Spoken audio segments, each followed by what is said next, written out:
Assalamualaikum warahmatullahi ta'ala wabarakatuh. Bismillahirrahmanirrahim. Alhamdulillahi rabbil alamin. Wabihi nasta'in ala umuri dunya wad din. Wa nusalli wa nusallim ala habibina al-mustafa Sayyidina Muhammadin wa ala alihi wa ashabihi wa man tabi'ahum bi ihsanin ila yaumiddin. Amma ba'du, qala rabbi shrah li sadri wa yassir li amri wahlul 'uqdatam min lisani yafqahu qawli. Subhanaka la 'ilma lana illa ma 'allamtana innaka antal alimul hakim. Wala haula wala quwwata illa billahil aliyyil azim. Wala haula wala quwwata illa billahil aliyyil azim. Wala haula wala quwwata illa billahil aliyyil azim. Allahumma Rabbi yassir wa la tu'assir bitammim bil khair. Rabbana zidna ilma warzuqna fahma. Alhamdulillah, segala puji-pujian bagi Allah Subhanahu wa taala. Selawat dan salam kepada junjungan besar kita Nabi Muhammad sallallahu alaihi wa alihi wa sahbihi wasallam. Alhamdulillah, pada pagi ini kita bertemu dalam satu program yang mudah-mudahan mendapat keberkatan dan limpahan kebaikan dan manfaat untuk semua yang mendengarnya, iaitu program untuk remaja Khairul Ummah peringkat negeri Pulau Pinang. Syabas dan tahniah saya ucapkan kepada Jabatan Pelajaran Negeri Pulau Pinang dengan kerjasama Jabatan Agama Islam Negeri Pulau Pinang. Mudah-mudahan program ini memberi manfaat buat pelajar-pelajar dan seluruh kaum muslimin amnya, insya-Allah. Dan program kali ini kita menggunakan ringkasan kitab Al-Kabair karangan Al-Imam Al-Hafiz Abu Abdullah Muhammad bin Ahmad bin Uthman Al-Zahabi, atau dikenali sebagai Imam Al-Zahabi, yang menceritakan tentang dosa-dosa besar, yang mudah-mudahan keberkatan kita ini akan memberikan kita keinsafan, ketakwaan kepada Allah Subhanahu wa taala untuk para pelajar dan muslimin amnya menjauhi perkara-perkara yang menimbulkan kemurkaan Allah Subhanahu wa taala. Jadi para pelajar muslimin dan muslimat yang dihormati sekalian, pertama, dalam kitab ini membicarakan tentang dosa yang paling besar di kalangan dosa-dosa besar, iaitu dosa menyekutukan Allah Subhanahu wa taala, atau dalam bahasa lainnya syirik kepada Allah. Syirik kepada Allah adalah dosa yang paling besar, yang paling amat-amat susah untuk mendapat pengampunan Allah Subhanahu wa taala, ataupun dalam Quran menyebut tidak diampunkan dosa tersebut. Maka perlulah diingatkan untuk para pelajar dan muslimin sekalian untuk sama-sama kita menjauhi dosa-dosa ini, dosa yang besar ini. Antara ciri-ciri mensyirikkan Allah Subhanahu wa taala adalah kita menyamakan kedudukan mana-mana makhluk dengan Allah Subhanahu wa taala, ataupun kita menyembah selain daripadanya. Contohnya menyembah batu-batu batan, pohon-pohon, matahari, bulan, nabi, orang alim, bintang-bintang, raja ataupun pemerintah. Inilah yang dimaksudkan sebesar-besar syirik, seperti yang disebut dalam Al-Quran. Allah sebut dalam surah An-Nisa ayat 48, innallaha la yaghfiru an yushraka bihi wa yaghfiru ma duna dzalika liman yasha wa man yusyrik billahi faqad iftara ithman 'azima. Dalam ayat yang lain Allah sebut innasyirka la zulmun azim. Sesungguhnya syirik dengan Allah itu, syirikkan Allah itu dengan sesuatu itu adalah satu kezaliman yang amat besar.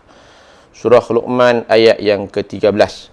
Dalam ayat yang lain Allah sebut, innahu may yusyrik billah, sesungguhnya orang yang mensyirikkan Allah, maka pasti Allah akan mengharamkannya. Faqad harramallah, pasti Allah akan haramkannya, alaihil jannah, kepadanya syurga, wa ma'wahum nar, dan tempatnya adalah neraka. Wa ma lizalimin min ansar, dan tiadalah bagi orang-orang zalim itu sebarang penolong. Surah Al-Maidah ayat 72. Dalam 3 ayat ni sudah cukup pada saya merangkumi betapa beratnya dosa syirik pada Allah ni. Dosa yang Allah tak ampun, dan dosa yang amat besar, dosa yang menyebabkan seorang tu meletakkan diri dia dalam api neraka Allah Subhanahu Wa Taala. Jadi berhati-hati. Sungguh pun mungkin di kalangan pelajar dan muslimin sekalian susah ataupun payahlah nak berlaku syirik yang jelas-jelas, seperti mana menyembah pohon, matahari dan sebagainya. Tapi terkadang-kadang para pelajar dan muslimin muslimat sekalian, terkadang-kadang ada di kalangan kita yang melakukan syirik besar ini tanpa disedari. Iaitu seperti melakukan kita kata meminta pertolongan selain daripada Allah, seperti kita pergi berjumpa dengan bomoh, minta tangkal dan sebagainya. Kadang-kadang nak periksa, pelajar ni nak periksa, pergi jumpa bomoh, minta tangkai nak bagi lulus periksa. Kadang-kadang untuk sihat beli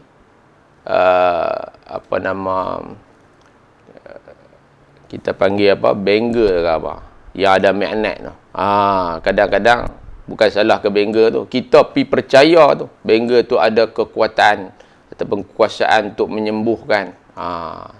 Dia nampak dalam bentuk, walaupun kita kata tak perasan sangat, tapi dia satu bentuk yang kita minta selain daripada Allah Subhanahu Wa Taala. Sebab tu kena berhati-hati dengan hati kita, kena mempunyai ilmu. Jangan sampai kita rasa satu benda itu mempunyai kekuatan ataupun kekuasaan. Semua yang kita lakukan, kita makan ubat ke, kita semua mengharapkan kesembuhan daripada Allah Subhanahu Wa Taala. Berhati-hati. Banyak dilakukan oleh kita dalam bab syirik besar ini, syirik jali dia panggil. Banyak dilakukan ialah bila dia sakit ataupun dia nak minta pertolongan, dia nak periksa dan sebagainya, dia akan pergi minta kat Tok Bomo kan, buat tangkal. Dia akan bila sakit jumpa Tok Bomo dan minta pertolongan. Takut pula Tok Bomo tu menggunakan makhluk-makhluk halus perantaranya. Maka itu perlu dilihatkan. Sebab tu bila kita sakit ataupun memerlukan pertolongan, kita mintalah pada Allah Subhanahu Wa Taala. Jangan sekali-kali kita pergi cari Tok Bomo dan sebagainya. Minta pada Allah Subhanahu Wa Taala buat sembahyang hajat, ataupun kalau nak minta doa juga pergi kepada orang-orang alim untuk memohon pertolongan, mereka berdoa kepada Allah Subhanahu Wa Taala. Ataupun dengan kita membaca ayat-ayat Al-Quran, itu lebih baik daripada kita memohon kepada tempat-tempat yang kita tidak ketahui dan takut menjerumus kita kepada syirik kepada Allah Subhanahu Wa Taala. Ini adalah bahagian yang pertama daripada syirik. Itu dipanggil sebagai syirik jali, syirik yang terang-terang. Syirik juga mempunyai bahagian yang kedua, iaitu dipanggil sebagai syirik khafi. Syirik khafi ni syirik yang tersembunyi, yang kadang-kadang kita tak perasan kata benda ni syirik. Tapi perkara ini cukup bahaya, kena berhati-hati banyak. Termasuk juga dalam perbuatan syirik adalah riak, iaitu kita pamer kebaikan kita untuk tujuan dipuji oleh manusia. Riak ni asal perkataan dia ra'a, maksudnya lihat, kita menunjukkan pada orang. Kita buat satu benda kerana nak orang puji, nak orang tengok. Ada sebab buat tu. Kalau orang tua dulu kata apa, ada udang di sebalik mi.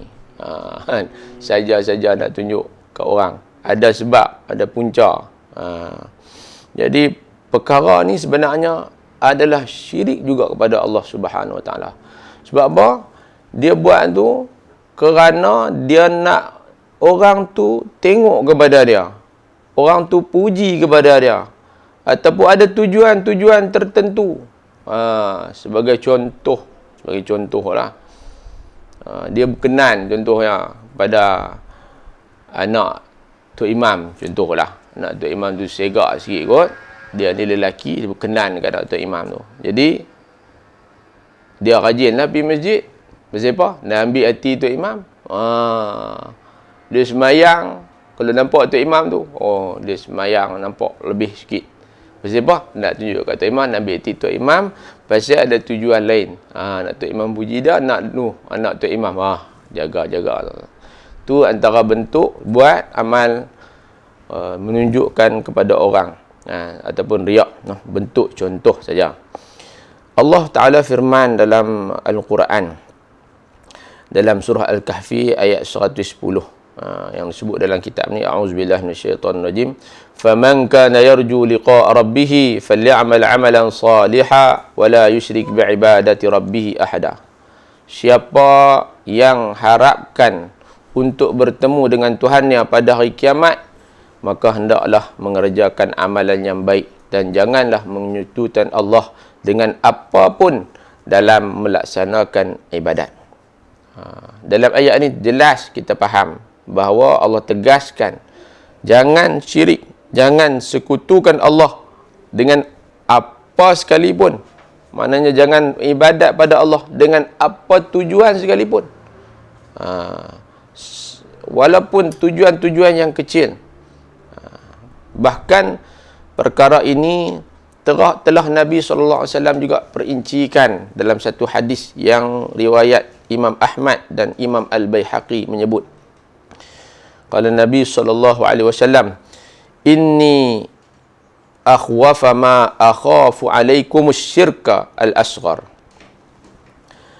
Jauhilah dirimu daripada melakukan perbuatan syirik kecil. Bila Nabi sebut kat sahabat, mereka pun keheranan. Apa tu syirik kecil? Qalu, maka para sahabat bertanya, ya Rasulullah, wahai persuruh Allah, wa ma syirkul asghar? Apa tu syirik kecil? Qala riya'un. Maka sabda Nabi SAW, ar-riya', iaitu riya', menunjuk-nunjuk. Yaqulullahu lahum yawma yujazil ibad bi a'malihim. Nanti pada hari kiamat Allah akan membalaskan semua hamba-hamba dia terhadap semua amalan yang mereka lakukan di dunia ini. Idhabu, dia akan menyeru, Allah menyeru, idhabu ala alladhi kuntum tura'una fid dunya. Pergilah kamu sekarang kepada orang-orang yang kamu ni di dunia dulu menunjuk-nunjuk kepada mereka.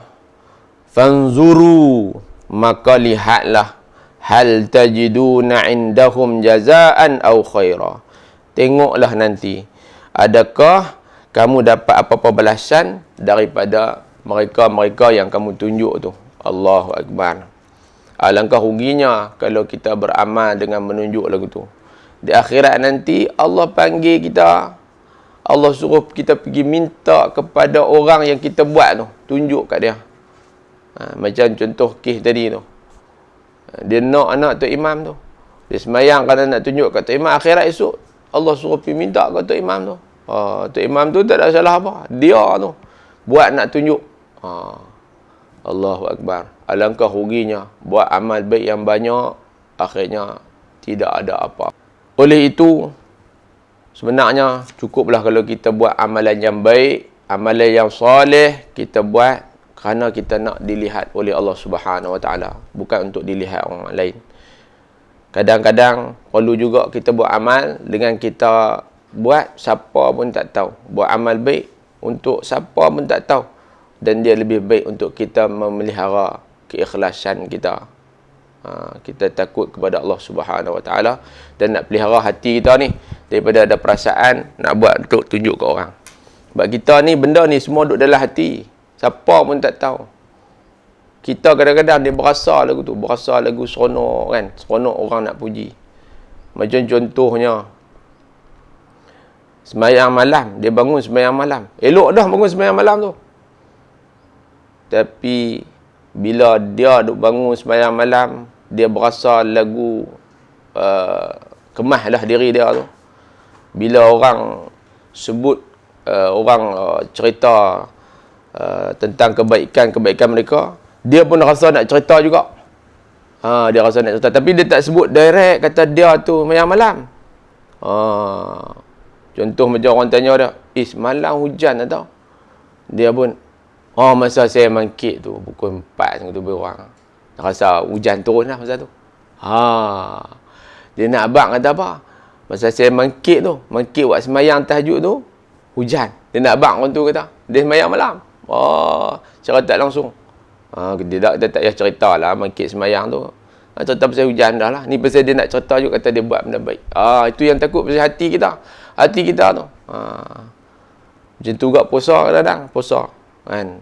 Hati kita tu nak cerita ke orang, kata kita ni puasa. Allahu Akbar. Tu yang takut.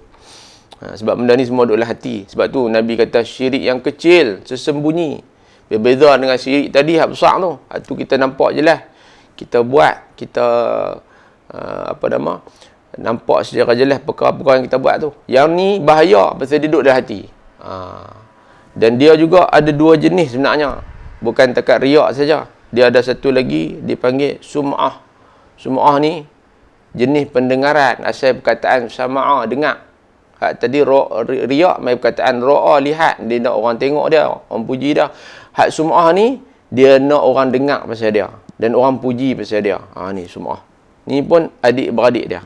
Nabi SAW sebut dalam satu hadis, man samma'a samma'allahu bihi wa man yura'i illahu bihi. Rawahu Bukhari dan Muslim. Sesiapa yang melakukan sum'ah, maka Allah akan pendengarkan aib dia di hari kiamat. Allahu Akbar. Siapa yang nak amal baik dia didengar oleh orang, akhirat esok Allah pendengarkan semua keburukan dia. Dan siapa yang melakukan riak, iaitu nak amalan dia orang lihat, maka akhirat esok Allah perlihatkan segala keburukannya. Allahu Akbar. Hadis riwayat Imam Ahmad dan Imam Al-Bukhari. Cukup takut tuan-tuan. Akhirat esok, kalau kita bolehlah kita nak semuanya clear. Tapi bila kita dah buat benda-benda lagu ni, akhirat esok, Allahu Akbar. Itu yang menakutkan kita. Semua amal kita, Allah perlihatkan keburukan dia. Semua perkara-perkara yang kita buat, Allah perlihatkan dan Allah perdengarkan segala aib kita. Hak tu yang kita cukup malu. Satu, semua umat manusia tengok. Allahu Akbar, cukup takut. Sebab tu Imam Syafi'i rahimahullah, dia saat dia nak meninggal dunia, dia menangis. Masa tu dia diziarahi oleh Imam Al-Muzani. Dia menangis. Imam Muzani tanya kat dia, kenapakah kamu menangis wahai Imam? Imam Syafi'i kata, aku takut ada di kalangan amal yang aku lakukan dengan tak ikhlas. Tak ikhlas. Nak harap pujian orang mungkin, ataupun nak orang pendengarkan pujian kepada dia. Jadi dia takut hal tu sampai dia menangis. Imam Syafi'i kita, imam kita rahimahullah. Dan ada hadis yang menyebutkan perumpamaan orang yang riak dan orang yang sum'ah ni seperti orang yang pi pasar, dia bawa dalam karung dia, dalam beg duit dia, batu-batu kelikir. Lalu dia nak beli barang. Pi kat pasar nak beli barang. Sampai di hadapan penjual dah ambil barang apa semua, buka beg, nak bayar duit, bawa bayar dengan batu kelikir. Apa yang akan penjual tu buat? Penjual tu ambil, lempak balik, baling ke muka dia. Mana boleh guna batu nak bayar harga barang? Maka tak ada manfaat dia. Karung tadi, beg yang dia bawa tadi, tak ada apa-apa manfaat. Dan benda tu akhirnya dilempak ke muka dia. Begitulah umpamanya orang yang riak dalam beramal. Dia tak dapat apa-apa pun selainkan hanya puji apa yang orang puji kat dia. Dan di akhirat nanti tak ada pahala. Allah sebut dalam Quran, wa qadimna ila ma amilu min amalin faja'alnahu haba'an manthura. Dan kami meliti segala amalan mereka, lalu kami jadikan amal tersebut bagaikan debu yang berterbangan. Jadi sebagai kesimpulan di akhirnya, berhati-hatilah dengan syirik ni, wahai pelajar-pelajar muslimin dan muslimat sekalian. Syirik ada dua, yang terang jali, yang kedua yang khafi. Yang terang jelas itu jauhilah. Janganlah kita meminta ataupun mensyirikkan kepada Allah Subhanahu Wa Taala dalam apa saja perbuatan kita buat. Jauhilah benda-benda yang menyebabkan kita ni meminta pada selain pada Allah. Yang kedua, syirik yang khafi, yang lagi takut, iaitu dia duduk dalam hati kita. Berhati-hatilah kita dalam beramal. Jangan kita amal kerana harapkan pujian manusia, dan jangan kita beramal kerana nak orang lihat perbuatan kebaikan kita. Fudail bin Iyad berkata, meninggalkan amal kerana takut dilihat oleh manusia juga adalah riak. Ini pun kena hati-hati. Kadang-kadang orang tu tak mau buat baik pasal apa? Takut orang kata dia bagus. Contohnya, awak hantar sembahyang sunat, tak mau lagi orang kata aku warak. Hak tu sebenarnya tinggal amal kerana orang. Itu pun masuk riak sebenarnya. Ni pun selalu orang tak perasan. Sedangkan Imam Fudail bin Iyad kata, sedangkan mengamalkan kebaikan kerana mengharapkan sanjungan juga adalah syirik. Ikhlas itu adalah apabila Allah Subhanahu Wa Taala memelihara kamu daripada dua perkara itu, iaitu tinggal amal kerana takut manusia tengok, dan beramal kerana nak pujian manusia. Ikhlas, Allah pelihara kita daripada dua-dua ni. Mudah-mudahan Allah pelihara kita daripada dua syirik yang besar ini, dan mudah-mudahan Allah ampuni kita terhadap apa saja amalan yang pernah kita lakukan yang serba kekurangan dahulu. Mudah-mudahan Allah SWT ampun kita semua, yang kita mengharapkan ampunan Allah Subhanahu Wa Taala, yang tiada kita harapkan melainkan itu sahaja. Mudah-mudahan ada manfaat pada tajuk yang pertama ini. Aqulu qawli hadza wa astaghfirullah. Assalamualaikum warahmatullahi taala wabarakatuh.